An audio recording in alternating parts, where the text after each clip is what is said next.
जय यीशु सभी लोगों को।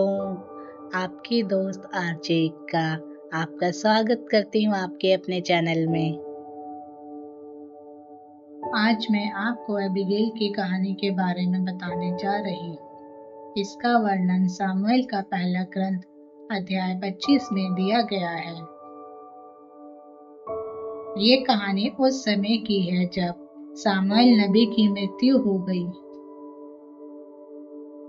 एबिगेल एक समझदार और सुंदर स्त्री थी जो कि नाबाल की पत्नी थी, और नाबाल एक ऐसा व्यक्ति था जिसकी जमीन जायदाद करमेल में थी। वह बड़ा धनी था। उसके पास 3000 भेड़े और 1000 बकरियां थी, लेकिन वह चिड़चिड़ा और घमंडी था। वहीं दूसरी तरफ दाऊद राजा साउल से बचकर प्राण के उजाड़ खंड में छिप गया था, क्योंकि राजा साउल दाऊद से ईर्ष्या करता था और उसे यह लगता था कि वह उसका राज्य छीन लेगा। दाऊद ने सुना कि नाबाल कारमेल में अपनी भेड़ों का ऊन कटवा रहा था, क्योंकि नाबाल एक धनी व्यक्ति था और उस समय उत्सव चल रहा था। तो दाऊद और उसके सेवकों ने नाबाल के चरवाहे को अपने साथ रखा और उनको कोई हानि नहीं पहुंचाई। इस पर दाऊद ने अपने सेवकों को भेजकर यह आग्रह किया, नाबाल अपनी खुशी से जो दे सकता है, कृपया वह सेवकों को दे दे। आगे कुछ कहने से पहले मैं आपसे रिक्वेस्ट करती हूँ कि आप मेरे चैनल को लाइक, शेयर एंड सब्सक्राइब करें, और कुछ अच्छा या बुरा लगे तो कमेंट भी करें। नाबाल ने उसका मजाक उड़ाते हुए यह कहा, कौन दाऊद? आजकल सेवक अपनी राजा के पास से भाग जाते हैं। क्या मैं अपनी रोटी पानी और पशु ऐसे लोगों को दे दूं?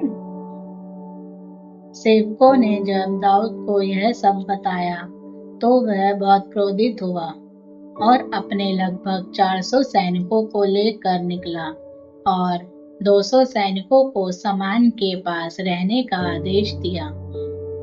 इधर एक लड़के ने एबिगेल को यह सारी बातें बताई। नाबाल और उसके पूरे घराने पर विपत्ति आने वाली थी।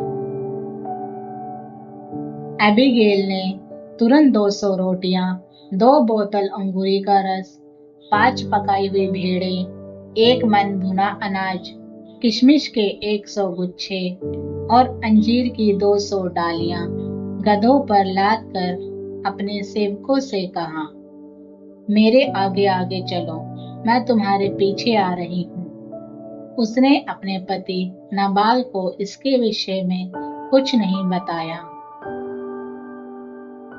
वह पहाड़ से जैसे ही नीचे उतरी कि उसकी भेंट दाऊद से हो गई। दाऊद ने कहा, मैंने व्यर्थ ही उजाड़ खंड में उसकी समस्त संपत्ति की रक्षा की, जिससे उसकी कोई हानि नहीं हुई, और अब वह भलाई का बदला बुराई से दे रहा है। दाऊद को सामने देख एबिगेल ने जमीन पर माथा टेका और उसे प्रणाम किया और उसके पांव पकड़कर उससे निवेदन किया, श्रीमान, आप इसे मेरा दोस्त समझे। आप अपनी दासी को कुछ भी नहीं करने दें। आप अपनी दासी की बात पर ध्यान दें। मेरे स्वामी उस दुष्ट नाबाल की बात पर ध्यान ना दें। वह तो अपने नाम के अनुरूप है। उनका नाम ही नाबाल है, अर्थात मूर्ख है। एबिगेल ने अपने विवेक का इस्तेमाल करते हुए यह कहा, प्रभु श्रीमान के कल्याण के लिए की हुई सब प्रतिज्ञा पूरी करेगा और आपको इज़राइल का राजा नियुक्त करेगा। तो श्रीमान को कभी पछतावा नहीं होगा कि उसने नाबाल के साथ निर्दोषों का भी रक्त बहा दिया। दाऊद एबिगेल की बात समझ गया और भेंट शिकार करते हुए उसकी बात मान ली और वहां से लौट गया। जब एबिगेल नाबाल के पास गई तब वह अपने घर में दावत दे रहा था।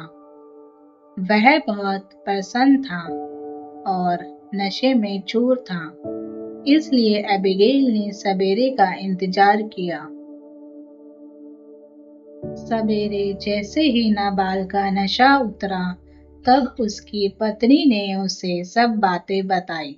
यह सुनकर वह भय से सुन पड़ गया और पत्थर सा स्तंभ रह गया। लगभग 10 दिन बाद उसकी मृत्यु हो गई। यह सुनकर कि नाबाल मर गया, दाऊद ने कहा, धन्य है प्रभु, जिसने नाबाल के मेरे प्रति किए गए अपमान का बदला लिया और जिसने मुझे उसका बुरा करने से रोका। कुछ दिन बाद दाऊद ने एबिगेल के पास अपने सेवकों को भेजकर उसको अपनी पत्नी बनाने का प्रस्ताव रखा। एबिगेल ने तुरंत उसका प्रस्ताव स्वीकार कर लिया और दाऊद के सेवकों के पीछे पीछे चल पड़ी और कुछ समय बाद उनका विवाह हो गया। इस कहानी से हमें एबिगेल की समझदारी और हिम्मत के बारे में जानने को मिलता है। एबिगेल ने जो कुछ किया उसने अपने घराने को एक बड़ी विपत्ति से बचाया, क्योंकि वो जानती थी ना वो ना उसका पति युद्ध में दाऊद का सामना नहीं कर सकते थे। इसलिए उसने अपनी बुद्धिमानी और विवेक से संकट का सामना किया और अपनी समझदारी का परिचय दिया। धन्यवाद दोस्तों, आपने मेरी वीडियो ध्यान से देखी और मैं ऐसी वीडियो जल्द लेके आऊंगी।